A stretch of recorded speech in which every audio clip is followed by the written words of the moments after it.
बहुत सारे बच्चे पॉलिटी में इसी बात पर कन्फ्यूजन में रहते हैं कि भैया पॉलिटी में तो 395 मूल अनुच्छेद है, तो इतने अनुच्छेद को हम कैसे याद करें, हमको तो आर्टिकल याद ही नहीं रहता है। तो आज मैं आपको बताना चाहूंगा कि हम किसी को भी, चाहे मुझे चाहे आपको, 395 आर्टिकल याद करने की कोई जरूरत नहीं है। कोई भी 395 जो हमारे संविधान में मूल अनुच्छेद है, इसको कोई भी याद नहीं कर सकता है। ना तो मैं याद कर सकता हूं, ना तो आप याद कर सकते हैं। हमारे संविधान का जो मूल अनुच्छेद है 395 में से अगर हम लोग 100 आर्टिकल को याद कर सकते हैं तो विश्वास कीजिए, किसी भी प्रकार के एग्जाम का आप तैयारी करते हो, आपके एग्जाम में अगर आर्टिकल से रिलेटेड एक भी क्वेश्चन आता है तो नहीं छूटने वाला है। तो आज की क्लास में मैं आपको 100 आर्टिकल में से कम 50 इंपॉर्टेंट आर्टिकल कराऊंगा और बाकी के जो 50 आर्टिकल बचेंगे उसको मैं किसी नेक्स्ट वीडियो में करवाऊंगा। ठीक है, तो चलिए आज की क्लास को हम लोग स्टार्ट करते हैं। देखिए हमारा पहला आर्टिकल है अनुच्छेद 1। अनुच्छेद 1 क्या कहता है कि भारत राज्यों का संघ है। क्या कहता है? भारत जो है वो राज्यों का संघ है। इस लाइन का कहने का मतलब ये हो गया कि हमारे भारत को जो है प्रशासनिक सुविधा के अनुसार से भारत को कई राज्यों और केंद्र शासित प्रदेश में बांटा गया है। जैसे कि आप सभी को पता है कि वर्तमान में हमारे भारत में 28 राज्य हैं और 8 केंद्र शासित प्रदेश हैं। तो ये 28 राज्यों और ये 8 केंद्र शासित प्रदेश को आपको देखना है कि इसका नाम क्या है, इसका सीमा कहां से कहां है। तो आपको किस अनुच्छेद में जाना होगा? आपको अनुच्छेद 1 में जाना होगा। अनुच्छेद 1 में ही लिखा गया है इंडिया दैट इज भारत। आप सभी ने देखा कि नाम को लेकर विवाद हो रहा था, इंडिया दैट इज भारत। ये लाइन भी कहां लिखा हुआ है? तो अनुच्छेद 1 में लिखा हुआ है। तो यहाँ पर बहुत विवाद हुआ था इंडिया के नाम को लेकर। तो यहाँ पर अच्छा ये होता अगर यहाँ पर लिखा ये होता भारत दैट इज इंडिया, यानी अभी जो लिखा हुआ इंडिया दैट इज भारत, यानी जो इंडिया है वो भारत है। तो यहाँ पर ऐसे लिखा होता कि भारत दैट इज इंडिया, यानी जो भारत है वो इंडिया है। तो ये अच्छा रहता है। ठीक है, तो ये होगा आर्टिकल 1। अनुच्छेद 2 क्या कहता है? अनुच्छेद 2 ये कहता है कि संसद जो है वो राष्ट्रपति को पूर्व सूचना देकर, संसद राष्ट्रपति को पूर्व सूचना देकर किसी भी विदेशी राज्य को भारत में मिला सकता है, किसी भी विदेशी राज्य को भारत का हिस्सा बना सकता है। आप सभी को पता है हमने ऐसा किया भी है। वर्तमान में जो सिक्किम हमारा एक राज्य है, एक समय था कि सिक्किम एक स्वतंत्र कंट्री हुआ करता था, लेकिन सिक्किम को हमने 36वां संविधान संशोधन अपने संविधान में किया। 36वां संविधान संशोधन 1975 ईस्वी में और सिक्किम को क्या किया? भारत का एक राज्य बना दिया। क्या बना दिया? सिक्किम को भारत का एक राज्य बना दिया। कब बना दिया? तो 16 मई 1975 ईस्वी को, 16 मई 1975 ईस्वी को। ये डेट आप सभी को याद रखना होगा। याद इसलिए रखना होगा कि सिक्किम ही मात्र विदेशी एक ऐसा कंट्री था जिसको हमने भारत में मिलाया था। किस आर्टिकल के तहत? तो आर्टिकल 2 के तहत। ये हो गया आर्टिकल 2। अब आया अनुच्छेद 3। अनुच्छेद 3 क्या कहता है कि संसद जो है वो राष्ट्रपति को पूर्व सूचना देकर भारत के किसी भी राज्य या फिर केंद्र शासित प्रदेश का नाम, सीमा आदि 2 राज्यों को मिलाकर एक राज्य या फिर एक राज्य को तोड़कर 3 राज्य कुछ भी कर सकता है। बात समझ गए? 2 में क्या कर सकते हैं? 2 में हम किसी भी विदेशी राज्य को भारत का हिस्सा बना सकते हैं। अनुच्छेद 3 के तहत हम भारत के अंदर जितने भी राज्य है या फिर केंद्र शासित प्रदेश है उसके नाम, उसके सीमा या फिर 2 राज्यों को मिलाकर एक राज्य या फिर एक राज्य को तोड़कर कई राज्यों में उसको बना सकते हैं। ऐसा हमने किया भी है। जैसा कि आप सभी को पता है कि पहले जो छत्तीसगढ़ था, एक छत्तीसगढ़ एमपी का हिस्सा हुआ करता था, लेकिन हमने 1 नवंबर 2000 ईस्वी को 1 नवंबर 2000 ईस्वी को एमपी से काटकर किसको बना दिया? छत्तीसगढ़ को बना दिया। बना दिया कि नहीं बना दिया? उसी प्रकार 9 नवंबर 2000 ईस्वी को हमने क्या किया? हमने यूपी से काटकर किसको बना दिया? तो उत्तराखंड को बना दिया। इसी प्रकार हमने 15 नवंबर 2000 ईस्वी को बिहार से काटकर झारखंड को बना दिया। और वर्तमान में आप सभी ने देखा कि आंध्र प्रदेश से काटकर हमने तेलंगाना को बना दिया। जो जम्मू कश्मीर एक राज्य हुआ करता था उसको हमने केंद्र शासित प्रदेश बना दिया। तो ये सब हमने कैसे किया? ये सब संसद ने कैसे किया? ये सब आपको संसद ने आर्टिकल 3 के तहत किया। तो ये समझ गए? ये आपने भाग 1 का चर्चा था। भाग 1 का चर्चा जो हमारे संविधान में आर्टिकल 1 से लेकर 4 के बीच में किया गया। तो यहाँ पर तीनों आर्टिकल महत्वपूर्ण थे, तो ये मैंने आपको बता दिया। अब इसके बाद आता है भाग 2। तो भाग 2 में किसकी चर्चा है? भाग 2 में आपको नागरिकता की चर्चा है, यानी सिटीजनशिप की चर्चा है। और भाग 2 को कितने आर्टिकल से क्लियर किया गया है? तो आर्टिकल 5 से लेकर 11 के बीच में क्लियर किया गया है। तो यहाँ पर 5 से लेकर 11 जो भी आर्टिकल है आपको याद करने की कोई जरूरत नहीं है। आपको भाग 2 में सिर्फ इतना याद रखना है कि भाग 2 में आपको पूछेगा कि नागरिकता पर कानून बनाने का अधिकार किसको है? तो संसद को है। किसको है? संसद को है। और यहाँ पर एक बात आप सभी को ये याद रखना है कि आप सभी को पता है कि हमारा जो संविधान है वो 26 नवंबर 1949 ईस्वी को बनकर रेडी हो गया था। 26 नवंबर 1949 ईस्वी को हमारा संविधान बनकर रेडी हो गया था। तो जिस दिन हमारा संविधान बनकर रेडी हुआ था यानी 26 नवंबर 1949 ईस्वी को, उसी दिन हमारा जो आर्टिकल है, जो भाग 2 है नागरिकता, वो लागू हो गया था। वैसे तो मूल रूप से हमारा संविधान कब लागू हुआ था? 26 जनवरी 1950 ईस्वी को, लेकिन 26 नवंबर 1950 ईस्वी को जिस दिन हमारा संविधान बनकर तैयार हुआ था, उसी दिन हमारा भाग 2 लागू हो गया था। भाग 2 क्यों लागू हुआ था? क्योंकि इसमें नागरिकता की चर्चा है। तो ये समझ गए आप। अब आगे बढ़िए। अब है अनुच्छेद 13 यानी आर्टिकल 13। इसमें आपको मौलिक अधिकार के संदर्भ में जो है राज्य की परिभाषा दी गई है। किसकी परिभाषा दी गई है? तो आपसे एग्जाम में क्वेश्चन पूछेगा कि राज्य की परिभाषा किस आर्टिकल में है, तो आर्टिकल 13 में है। आर्टिकल 13 में यहाँ राज्य की परिभाषा कहने का मतलब ये हो गया, इसमें जो भी आपको कानून बनाने वाले, वैसे देखिए हमने मौलिक अधिकार पढ़ाया है तो उसका एक स्पेशल वीडियो बना रखा है, तो वो अगर आप लोग देख लीजिएगा मौलिक अधिकार को तो अच्छे समझ जाइएगा। तो यहाँ हम थोड़ा शॉर्टकट में जो आर्टिकल को लेकर चल रहे हैं, इसलिए यहाँ पर हम ज्यादा एक्सप्लेन नहीं करेंगे। आर्टिकल 13 में आपको किसकी परिभाषा की गई है? तो राज्य की परिभाषा की गई है। राज्य परिभाषा कहने का मतलब ये हुआ कि जितने भी कानून बनाने वाले बॉडी है, चाहे आपको रेलवे हो गया या स्टेट हो गया या केंद्र हो गया, जो भी कानून बनाने वाले बॉडी है उसको एक राज्य कहा था। उसकी चर्चा कहाँ किया गया है? तो आर्टिकल 13 में किया गया है। इसमें 2 वर्ड आपको याद रखना है, जैसे अल्पीकरण और असंगत। क्या रखना है? अल्पीकरण और असंगत। अल्पीकरण कहने का मतलब क्या हो गया? छोटा। अल्पीकरण कहने का मतलब क्या हो गया? छोटा। और असंगत कहने का मतलब क्या हो गया? कि कोई चीज इससे मैच नहीं खा रहा है। तो आर्टिकल 13 में यह कहा गया है कि कोई भी हमारा संसद है किसी प्रकार का ऐसा कोई कानून बनाता है जो हमारे संविधान में जो मूल अधिकार दिए गए हैं, उस मूल अधिकार को अगर अल्पीकरण करता है यानी छोटा करता है, या फिर मूल अधिकार से वो मैच नहीं खाता, असंगत खाता है, तो वो सभी जो भी कानून बनाए गए हैं उसको इलीगल घोषित कर दिया जाएगा। बात समझिए। और इसी में कहा गया है कि संविधान, आर्टिकल 13 में ही कहा गया है कि संविधान लागू होने से पूर्व या फिर संविधान लागू होने के बाद जितने भी ऐसे कानून हैं जो मौलिक अधिकार से असंगत है या मौलिक अधिकार को छोटा करते हैं, तो उस सभी कानून को इलीगल माना जाएगा। बात समझ गए? ये हो गया हमारा आर्टिकल 13। अब आगे बढ़िए। आर्टिकल 14। तो आर्टिकल 14 में आपको यहाँ पर 2 बातें याद रखना है। क्या कितने बातें? 2 बातें। क्या? कौन कौन सा? तो कानून के समक्ष समानता। क्या? कानून के समक्ष समानता, कानून के समक्ष समानता और कानून का समान संरक्षण। कानून के समक्ष समानता और कानून का समान संरक्षण। कानून का समान संरक्षण, ये 2 बातें आपको याद रखना। वैसे तो हमने मौलिक अधिकार पर वीडियो बनाया, उसमें मैंने इसको अच्छे से क्लियर किया है, लेकिन ये आर्टिकल बहुत ही इंपॉर्टेंट है। आर्टिकल 14 में आपको 2 बातें याद रखनी है, कानून के समक्ष समानता और कानून का समान संरक्षण। जो ये कानून के समक्ष समानता वाली बात है, ये बातें सबसे पहले आपको एक अर्थशास्त्री थे, ब्रिटेन के अर्थशास्त्री थे, उनका नाम था एबी डेसी। क्या नाम था?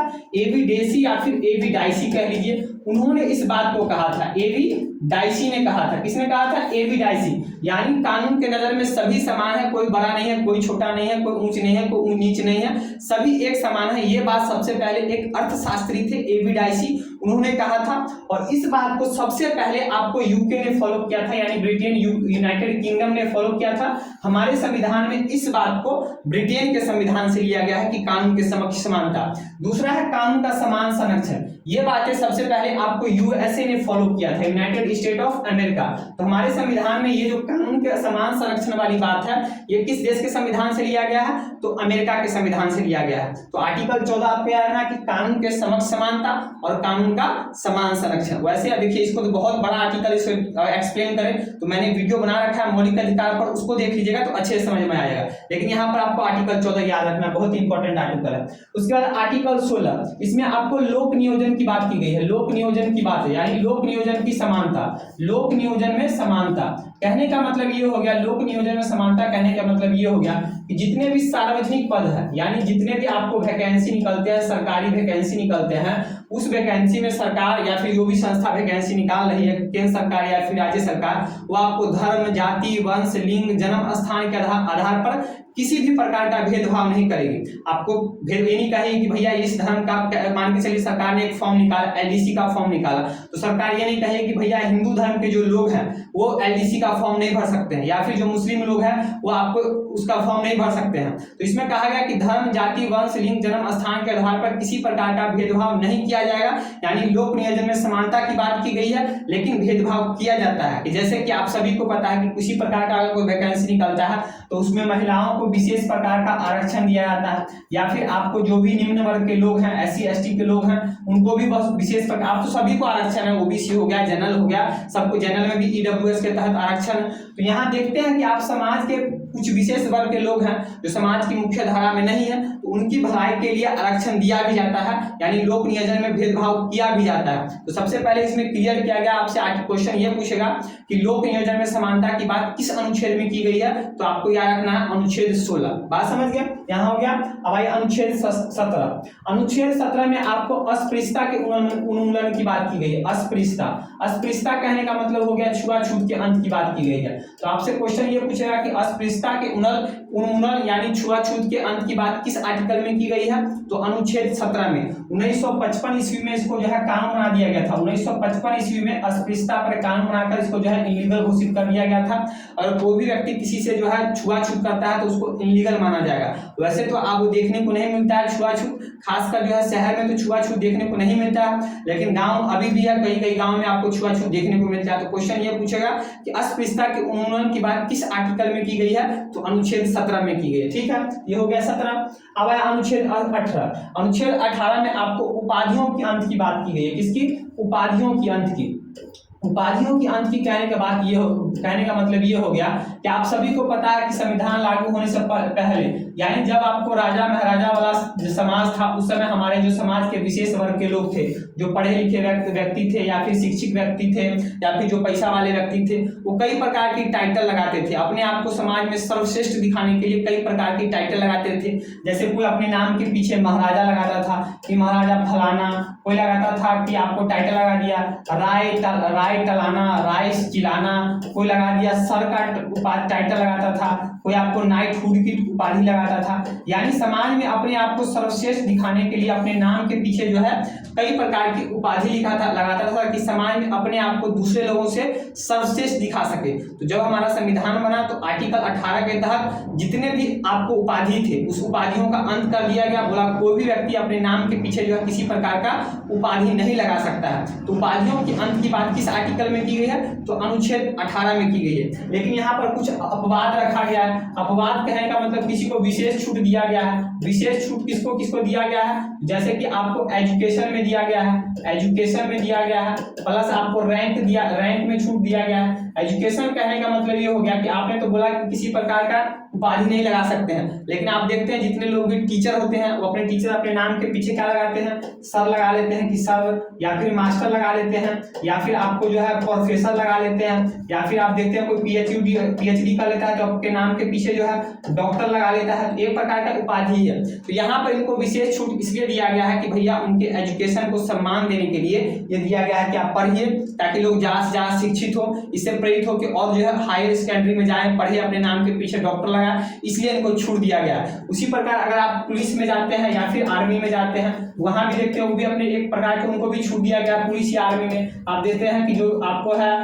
आपको क्या कहते हैं, सब इंस्पेक्टर हो गया, इंस्पेक्टर हो गया, आपको डीएसपी हो गया, आपको एसपी हो गया, एसएसपी हो गया, तो ये भी एक प्रकार का उपाधि है। तो इसलिए उन लोग को छूट दिया जाए ताकि उनको पद के बारे में पता लग सके कि भैया कौन किस पद पर है। तो हमने उसको पता लगा कि भैया हाँ ये एसपी है, इसको एसपी कहेंगे, एसपी का काम क्या होता है पता लगेगा, डीआईजी क्या है। उसी प्रकार आर्मी में जाते हैं तो वहां भी वहां भी अपने नाम के पीछे लगाते हैं, कैप्टन लगाते हैं, मेजर लगाते हैं, लेफ्टिनेंट कर्नल लगाते हैं, कर्नल, ब्रिगेडियर, तो लोगों को छूट दिया गया है। उसके साथ हमारे जो नेशन अवार्ड है, हमारे जो नेशन अवार्ड है, ये भी इसको भी जो इससे बाहर रखा गया है। आपको आर्टिकल 18 से बाहर रखा गया है। नेशन अवार्ड कहने का मतलब क्या हो गया, जैसे कि आप सभी को पता है कोई अच्छा काम करता है उसको पद्मश्री दिया जाता है, पद्म भूषण दिया जाता है, पद्म विभूषण दिया जाता है, भारत रत्न दिया जाता है। तो ये सबको छूट दिया गया है, ये सब मिल सकता है। लेकिन ये जो नाम है पद्मश्री, पद्म भूषण, ये हम अपने नाम के पीछे नहीं लगा सकते हैं। जैसे मान के चलिए मेरा शुभम है, अब भारत सरकार हमको जो है पद्मश्री देती है किसी काम के लिए, शिक्षा क्षेत्र में अच्छा करने के लिए, तो ऐसा नहीं कि हम ऐसा लगाएंगे पद्मश्री शुभम दुबे,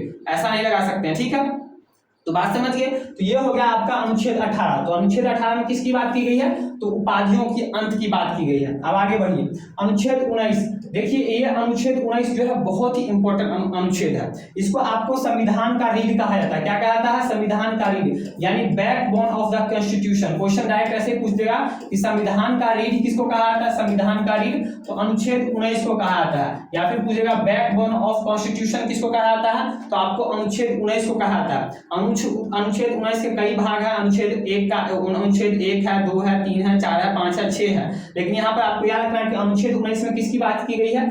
विचार एवं अभिव्यक्ति की बात की गई है। किसकी? विचार एवं अभिव्यक्ति की बात की गई है।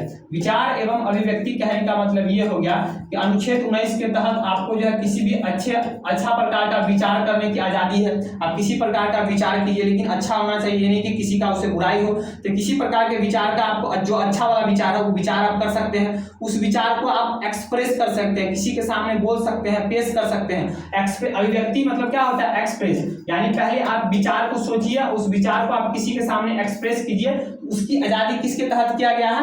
इसी के तहत दिया गया, अनुच्छेद 19 के तहत। अनुच्छेद 19 के तहत ही हमको जो है किसी प्रकार का सभा करने का अधिकार है, संगठन बनाने का अधिकार है, हमको जो है झंडा लहराने का अधिकार है, हमको जो RTI राइट टू इंफॉर्मेशन किसी प्रकार का सूचना प्राप्त करने का अधिकार किससे है? तो अनुच्छेद 19 के तहत ही है। जो मीडिया को अधिकार दिया गया है, मीडिया का अधिकार भी आपको इसी के तहत है। किसके तहत है? आपको अनुच्छेद 19 के तहत। मीडिया जो क्वेश्चन पूछती रहती है, मीडिया जो अपना जो आवाज उठाती है, तो उस सबको किसके तहत अधिकार दिया गया? तो अनुच्छेद 19 के तहत। बात समझ गए? तो ये हो गया हमारा अनुच्छेद 19। अब देखिए अनुच्छेद 21। ये अनुच्छेद 21 तो बहुत ही इंपॉर्टेंट है। अगर आपसे कोई पूछे कि संविधान का सबसे मोस्ट इंपॉर्टेंट आर्टिकल कौन है, तो आंख ऐसे बंद कर लीजिएगा और आंख बंद करके बोलिएगा उसको आर्टिकल 21 यानी अनुच्छेद 21। क्यों ऐसा है? क्योंकि इसमें आपको प्राण एवं दैहिक की बात की गई है। प्राण एवं दैहिक स्वतंत्रता, प्राण एवं दैहिक स्वतंत्रता। अब नाम सुन के लग रहा है, यानी अनुच्छेद 21 के तहत हम सभी को जीने का अधिकार दिया गया, यानी हमसे कोई जीने का अधिकार नहीं छीन सकता। जब तक हम कोई घोर अपराध नहीं करें तब तक हमसे कोई जो है जीने का अधिकार नहीं छीन सकता है। ना तो संसद छीन सकता है, ना तो कोई राज्य सरकार हमसे छीन सकती है। ये बहुत ही इंपॉर्टेंट है। प्राण दैहिक स्वतंत्रता कहने का मतलब हो गया पर्सनल लाइबिलिटी। पर्सनल कहने का मतलब क्या होगा कि हमारे जो पर्सनल चीज है, जैसे कि पर्सनल कहने का मतलब ये है कि जो हमारे मोबाइल का पासवर्ड है, हमारे चैनल का पासवर्ड है, या फिर हमारे लैपटॉप का पासवर्ड है, कुछ भी जो अपना पर्सनल चीज है, तो ये पर्सनल वाला अधिकार किसके तहत दिया गया? आर्टिकल 21 के तहत। ये नहीं कि कोई हमसे बोलेगा कि नहीं आप तुम अपने मोबाइल का पासवर्ड बताओ ही बताओ, तो कहेंगे नहीं भैया ये हमारा निजता का अधिकार है, हमको आर्टिकल 21 के तहत हमको निजता का अधिकार मिला होगा। हम चाहें तो किसी को बताएं, हम नहीं चाहें तो किसी को नहीं बताएं। तो इसीलिए आज से अगर आपकी पत्नी भी अगर आपसे पूछे कि नहीं पासवर्ड बताओ मोबाइल का, नहीं तो हम देख लो हो जाएंगे, गुस्सा हो जाएंगे, मार देंगे, फाड़ देंगे, उसको बोलिए भैया देख सुप्रीम कोर्ट ने हमको जो है, संसद ने, हमारे संविधान ने हमको अधिकार दे रखा है, आर्टिकल 21 के तहत हम किसी को पासवर्ड नहीं बताएं। इसलिए तुम बेशक मेरी पत्नी हो तो तुमको भी पासवर्ड नहीं बता सकते हैं। इसी के तहत हमको जो है चुपचाप मौन रहने का अधिकार है, शांति रहने का अधिकार, सब अधिकार जो है आपको 21 के तहत है। बात समझ गए? तो आर्टिकल 21 में किसकी बात की गई है? प्राण एवं दैहिक स्वतंत्रता की बात की गई। ठीक है, अब आगे बढ़िए। अनुच्छेद 23 देखिए, अनुच्छेद 23 एवं 24 में आपको शोषण के विरुद्ध अधिकार की बात की गई। किसकी? शोषण के विरुद्ध के अधिकार की बात गई है। अनुच्छेद 23 में यह कहा गया है कि हम जो है किसी से भी जो है बेगारी में मजदूरी नहीं करा सकते हैं, बेगारी में जो है मजदूरी नहीं करा सकते हैं। प्लस इसी के तहत जो है मानव तस्करी पर रोक लगाया गया, मानव तस्करी पर रोक लगाया गया। बेगारी कहने का मतलब ये हो गया कि भैया हम किसी को अपने घर पर काम करने के लिए ले आए हैं, उसको भर दिन काम करवाएं, सारा दिन उससे काम करवाएं और शाम में बोले कि आप तुम get out from my home, आप उसको काम करवा दिए, बोले तुम भागो, तो उसे बेगारी में काम नहीं करवा सकते। अगर हम उसे बेगारी में काम करेंगे तो उसके मौलिक अधिकार का उल्लंघन हो जाएगा। तो हम किसी से बेगारी में मजदूरी नहीं करा सकते, हम मानव तस्करी नहीं कर सकते। ये नहीं कि हम किसी को किडनैप कर लिए उसको जाके बेच रहे हैं, या किडनैप कर लिए उसका आंख निकाल के बेच रहे हैं, उसका जो है लीवर निकाल के बेच रहे हैं, दिल निकाल के बेच रहे हैं। तो इस सब पर प्रतिबंध कैसे लगाया गया है? तो आर्टिकल आपको 22 के तहत जो है इस सब पर प्रतिबंध लगाया गया है। बात समझ गए?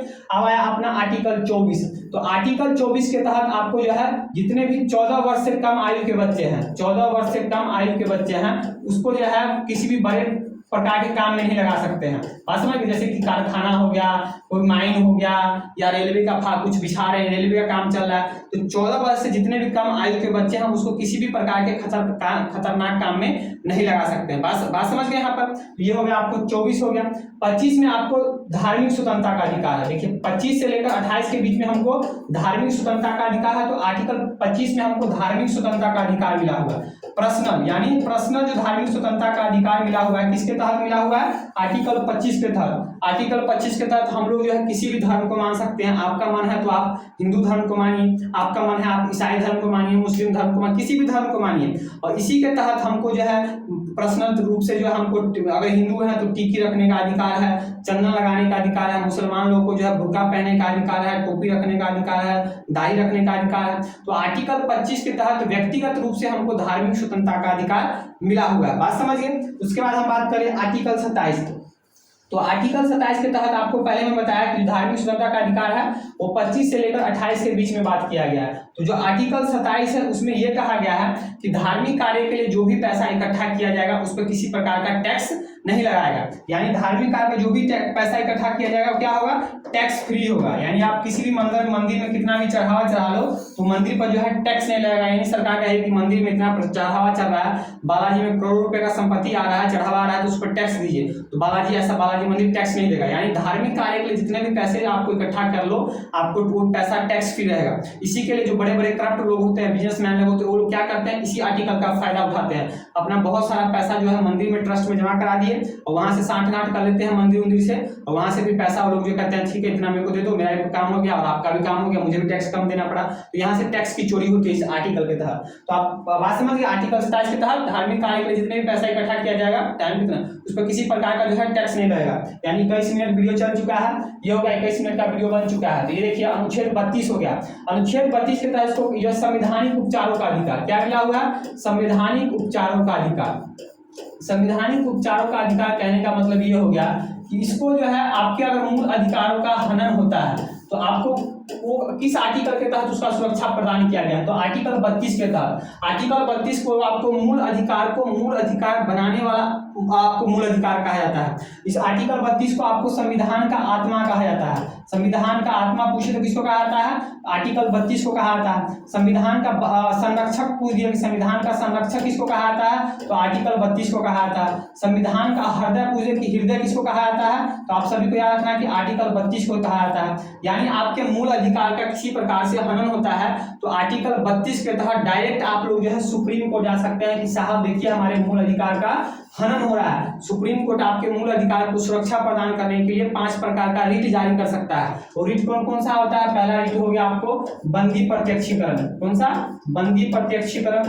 दूसरा आपको हो गया बंदी प्रत्यक्षीकरण। दूसरा हो गया आपको परमादेश। दूसरा हो गया परमादेश।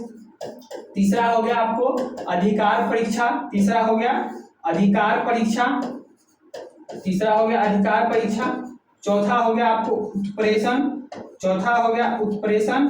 और पांचवा हो गया प्रतिषेध। पांचवा हो गया प्रतिषेध। पांचवा हो गया प्रतिषेध। कहने का मतलब ये हो गया कि अगर आपके मूल अधिकार का किसी प्रकार से हनन होता है तो आर्टिकल 32 के तहत डायरेक्ट आप सुप्रीम कोर्ट में जा सकते हैं कि साहब हमारे मूल अधिकार का हनन हो रहा है, तो आपको सुरक्षा प्रदान करेगा इस प्रकार के 5 रिट देके। तो संविधान का जो है संवैधानिक मौलिक उपचारों का अधिकार किस आर्टिकल को कहा जाता है? तो अनुच्छेद 32 को कहा जाता है। वीडियो बहुत लंबा बन चुका है, 23 मिनट का वीडियो बन चुका है, लेकिन टेंशन में हम कोशिश करते हैं कि कितना हो सकता है 30 मिनट तक वीडियो बनाते हैं। देखिए अनुच्छेद 37 आप सभी को पता है कि अनुच्छेद 36 से 51 के बीच में 36 से 51 के बीच में आपको राज्य के नीति निर्देशक की बात की गई यानी डीपीएसपी की। तो अनुच्छेद जो 37 है 37 में आपको ये कहा गया कि जो हमारा डीपीएसपी है यानी राज्य के मौलिक नीति निर्देशक तत्व है वो न्यायालय में अपरिवर्तनीय है। न्यायालय में क्या है? अपरिवर्तनीय है। यानी न्यायालय में वो वाद योग्य नहीं है। न्यायालय में वाद योग्य नहीं है। यानी जो आपको 36 से 51 में जितने भी बातें की गई है राज्य के नीति निर्देशक तत्व को, ये ऐसा नहीं कहिए कि भैया इसमें जो बातें कही दी गई है सरकार इन बातों को पूरा करे। वो सरकार के ऊपर डिपेंड करेगा, सरकार कर भी सकता है, सरकार नहीं भी कर सकता है। तो आर्टिकल 37 के तहत ये कहा है कि जो राज्य के नीति निर्देशक तत्व है वो न्यायालय में अपरिवर्तनीय है, न्यायालय में वाद योग्य नहीं है। बात समझ गए? बहुत इंपॉर्टेंट आर्टिकल है। आपको 39 का ए हो गया, आर्टिकल 39 का, इसमें आपको निःशुल्क विधिक सहायता, निःशुल्क विधिक सहायता, निःशुल्क विधिक सहायता की बात किसकी की गई है? निःशुल्क विधिक सहायता। निःशुल्क यानी इसमें कहने का मतलब ये हो गया कि जो भी गरीब तबके के लोग हैं उन पर अगर किसी प्रकार का केस कास हो गया तो भैया लोगों के पास तो पैसा आने कि अच्छा वकील रखे, तो सरकार प्रयास ये करेगा कि उस गरीब व्यक्ति को भी कोई अच्छा सरकारी वकील मुहैया कर दे ताकि वो अपना केस लड़ सके। तो निःशुल्क विधिक सहायता क्या हो गया 39 के ए में। 40 में आपको ग्राम पंचायत के गठन की बात की, किसकी? ग्राम पंचायत की बात की गई है। महात्मा गांधी जी इसके बहुत ही फेवर में थे, तो ग्राम पंचायत की बात किसमें की गई है? तो अनुच्छेद 40 में। आप सभी को पता है कि 73वां संविधान संशोधन जो है 1992 में हुआ था, तो इसको सभी राज्यों में जो है लागू कर दिया गया। तो ग्राम पंचायत का बात किसमें किया गया? अनुच्छेद 40 में किया गया। अनुच्छेद 44, तो अनुच्छेद 44 में आपको समान नागरिक संहिता की बात की गई है। समान नागरिक संहिता की बात की गई, यानी यूनिफॉर्म सिविल कोड की बात की गई है। पूछेगा समान नागरिक संहिता की बात किस आर्टिकल में की गई है? तो अनुच्छेद 40 में। समान नागरिक संहिता भारत के किस राज्य में? मात्र एक राज्य में लागू। कौन सा राज्य है? वो राज्य का नाम है गोवा। राज्य का नाम क्या है? गोवा। अनुच्छेद 47 में आपको पोषाहार किसकी बात की गई है? पोषाहार की बात की गई। इसी के तहत ये कहा गया कि सरकार ये कर्तव्य है, सरकार कोशिश करेगा कि जो है ज्यादा से ज्यादा जो गरीब तबके के लोग हैं उनको पोषाहार की उपलब्धता कराएं। इसलिए आप देखते हैं कि सरकार फ्री में जो है अनाज बांटती है। उसके बाद सरकार का कर्तव्य होगा कि अनुच्छेद 47 के तहत जितने भी नशीली दवाएं हैं, नशीली दवा है, शराब उराब है, इस सब पर प्रतिबंध लगाया। देख सकते हैं आपने बिहार सरकार ने जो है शराब पर जो है बैन लगा रखा है। तो क्यों लगा रखा है? इसकी बात किस आर्टिकल में की गई है? तो अनुच्छेद 47 में की गई है। अनुच्छेद 50 के तहत आपको न्यायपालिका और कार्यपालिका को पृथक किया गया। न्यायपालिका और कार्यपालिका को पृथक किया गया। न्यायपालिका और कार्यपालिका कहने का मतलब ये हो गया अनुच्छेद 50 के तहत बोला गया है कि सरकार का एक कर्तव्य है कि भैया न्यायपालिका अपन न्याय वाला काम करे और कार्यपालिका अपना कार्यपालिका काम करे। दोनों एक दूसरे के बीच में जो है दोनों एक दूसरे काम में हस्तक्षेप नहीं करे। न्याय का काम है जुडिशरी का न्याय करना, वो अपना न्याय करे। कार्यपालिका काम है कि अपने कार्यों को जो है जनता तक पहुंचाए। दोनों को जो है अलग अलग किया गया, पृथकीकरण किया गया। अनुच्छेद 51 के तहत ये कहा है कि कोई भी अगर इंटरनेशनल मुद्दा होता है, वाद विवाद होता है, तो उसको जो है शांति से निपटारा किया जाए। किससे किया जाए? शांति से निपटारा किया जाए। ये नहीं कि भैया हमसे कोई विवाद हो गया, पाकिस्तान से किसी प्रकार का विवाद चल रहा है, डायरेक्ट जो है परमाणु बम छोड़ दिए, तो ऐसे क्या होगा? नुकसान होगा। तो अंतर्राष्ट्रीय शांति की बात किसमें की गई है? अनुच्छेद 51 में की गई है। अब यहाँ से राष्ट्रपति स्टार्ट हो गया, फिर उपराष्ट्रपति है, बहुत आर्टिकल है, लेकिन क्या है कि वीडियो बन गया है लंबा। वीडियो देखिए बन गया है आपको लगभग 26 मिनट 38 सेकंड का। तो आप लोग देखिए, सपोर्ट कीजिए इसको। मैंने वीडियो को तो बना दिया है, अगर आपको समझ में आया, अगर अच्छा लगा हो तो मुझे बोलिएगा, इसका मैं पार्ट 2 बना दूंगा। और क्योंकि अगर पूरा आर्टिकल अगर 50 आर्टिकल में कराता हूँ तो मेरे को लगा लगभग जो है 50 मिनट का वीडियो हो जाएगा। 50 मिनट का अगर वीडियो आता है तो आप लोग को देखने में मजा नहीं आएगा, क्योंकि मेरा आदत है कि मैं अगर आर्टिकल भी करा रहा हूँ तो इस तरह पढ़ाऊं कि आपको जो है समझ में आ जाए। ऐसा नहीं कि रट्टा मारे, तो थोड़ा एक्सप्लेन भी करता हूँ, इसलिए वीडियो लंबा हो जा रहा है। तो आप लोग देखिएगा, अगर समझ में आए तो इस वीडियो को ज्यादा से ज्यादा शेयर कीजिएगा। मेरे चैनल शुभम नारायण को सब्सक्राइब कीजिएगा। आज के लिए इतना ही, मिलते हैं नेक्स्ट वीडियो में नए टॉपिक के साथ। तब तक के लिए जय।